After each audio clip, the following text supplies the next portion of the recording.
வணக்கம். லைவ் சென்னை.com வீவர்ஸ். நிலம் தொடர்பான ஆவணங்களில் பட்டா மற்றும் பத்திரம் ஆகியவை மிக முக்கியமானவை. இவை இரண்டுக்கும் இடையே உள்ள வேறுபாடுகள் புரிந்து கொள்வது நில பரிமாற்றங்கள் மற்றும் உரிமைகளில் ஏற்படும் சிக்கல்களை தவிர்க்க உதவும். ஆகவே நிலம் உரிமையில் பட்டா முக்கியமா, பத்திரம் முக்கியமா, அதன் வேறுபாடுகளும் இந்த இரண்டின் தேவைகளை பற்றி இந்த காணொளியில் விரிவாக பார்ப்போம்.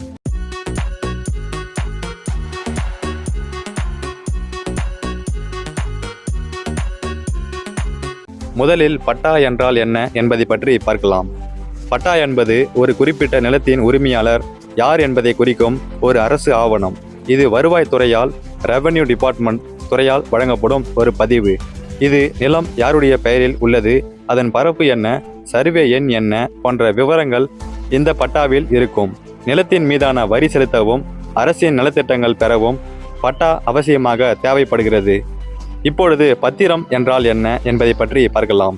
பத்திரம் என்பது ஒரு சொத்தின் உரிமை மாற்றம் அல்லது அதன் மீதான பிற பரிமாற்றங்களை, உதாரணமாக நிலத்தை குத்தகைக்கு விடுவது அல்லது அடமானம் வைப்பது போன்றவை சட்டப்பூர்வமாக உறுதிப்படுத்தும் ஒரு ஆவணமாகும்.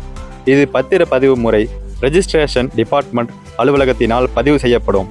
சேல் டீட் எனப்படும் கிரய பத்திரம் என்பது ஒரு சொத்தை வாங்கியவருக்கு உரிமை மாற்றம் செய்யப்பட்டதற்கான முக்கியமான ஆவணமாகும்.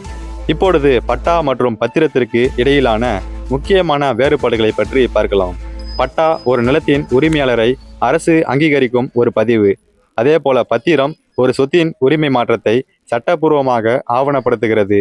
எளிமையாக சொல்ல வேண்டுமென்றால், நீங்கள் ஒரு நிலத்தை வாங்குகிறீர்கள் என்றால் முதலில் கிரய பத்திரம் மூலம் அதன் உரிமையை உங்கள் பெயருக்கு மாற்ற வேண்டும். அதன் பிறகு அந்த பத்திரத்தை அடிப்படையாக கொண்டு பட்டாவை உங்கள் பெயருக்கு மாற்ற வேண்டும். கிரய பத்திரம் இன்றி பட்டா மாற்றம் சாத்தியமில்லை. அதேபோல பட்டா இன்றி வெறும் பத்திரத்தை வைத்துக்கொண்டு அரசின் நலத்திட்டங்கள் மற்றும் நிலம் தொடர்பான பிற சலுகைகளை பெற முடியாது. பட்டா மற்றும் பத்திரம் இதை பற்றி பார்க்கும்போது மூலப்பத்திரம் என்கிற விஷயத்தை பற்றி நீங்கள் தெரிந்து கொள்ள வேண்டும். அது என்னப்பா மூலப்பத்திரம்? மூலப்பத்திரம் என்றால் என்ன என்று பார்த்தால், ஒரு சொத்தின் முதல் அல்லது பழமையான உரிமை பத்திரம்.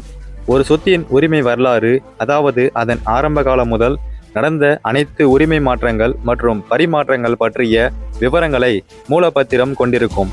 ஒரு சொத்தின் உண்மையான உரிமை நிலையை சரிபார்க்க மூலப்பத்திரம் மிக மிக முக்கியமானதாகும். இது ஒரு சொத்தின் சட்டப்பூர்வமான தன்மையை உறுதிப்படுத்த உதவுகிறது.